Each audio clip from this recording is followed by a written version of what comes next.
Welcome to Guide Guru. We hope this video helps.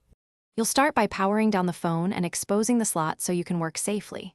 Once done, remove the card and visually inspect both the card and slot for dust or bent pins. Make sure you're using the correct card type and that any SD adapter is oriented correctly. Improper seating is the most common cause. If the card seems stuck, don't force it. Use a fingernail or plastic tool and retry seating it firmly until it clicks into place. Reboot into safe mode to see if an app is blocking SD recognition. If the card appears there, uninstall recent storage or file manager apps.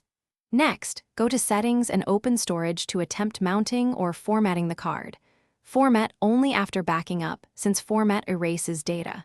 If mounting fails, check for a system update and install it, because driver fixes arrive in updates. As a deeper step, clear the system cache. If the phone still says no SD card, confirm the card itself works by testing it in another device or with a USB adapter on a PC. This isolates whether the phone or card is faulty. On a computer, back up any readable data and reformat the card to a compatible file system like XFAT or FAT32, then reinsert. If the card is unreadable elsewhere or reformatting fails, replace it. One key troubleshooting tip: if the slot's pins look bent or damaged, stop and seek professional repair. Continuing risks further harm.